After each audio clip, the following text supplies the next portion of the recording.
pendant 2 jours, aujourd'hui et demain. Vous allez participer pendant les 2 jours quand vous voyez ce qui se présente aujourd'hui? S'il y a du monde qui nous écoute, on leur demande de nous rallier demain à 9 heures au Marecchio pour donner un coup de main, parce qu'on n'arrivera pas à tout couvrir l'ensemble de la surface du Marais. Quand on voit ce qu'on trouve déjà après une demi-heure de collecte, ça fait peur. Ouais, on le voit avec ce pot de peinture. Est-ce qu'on peut rouvrir peut-être un sac? Parce que c'est vrai que les minutes passent et finalement on a déjà un constat. On a déjà pas mal de choses. Ouais. On a du déchet alimentaire, du verre, on a des enjoliveurs de voitures ici. On le voit l'enjoliveur. Hein. Un ensemble d'enjoliveurs, on a vraiment de tout. Et même un pot de margarine. Ah ouais, on a du déchet ménager aussi. Ouais. Ouais.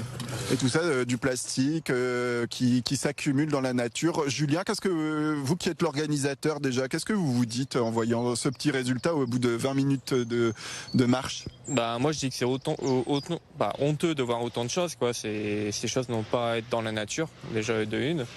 Et je comprends pas le geste humain en fait.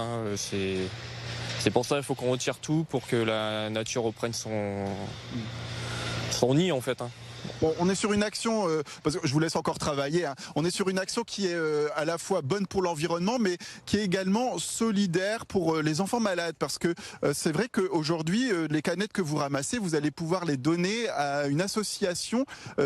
C'était un point aussi important pour vous? Ouais, c'est important, au moins comme ça part directement dans le recyclage et puis ça aide les associations pour les enfants, quoi. Oui, c'est l'association Canettes Partage qui devrait normalement cette année recueillir les canettes. Cette association récolte les canettes en aluminium pour les revaloriser, récolter de l'argent et aider justement pour les maladies rares. Donc deux pans de ce rendez-vous. Est-ce que vous lancez un appel, Julien, peut-être aujourd'hui également à ceux de Bouchain, mais également peut-être de toute la région à venir vous rejoindre, parce que plus on est nombreux, mieux c'est. Franchement, plus on est, mieux que ça sera pour nettoyer vraiment la nature. Alors, en sachant que je sais que dans les villages et les villes voisines, il y a certaines associations aussi qui y participent.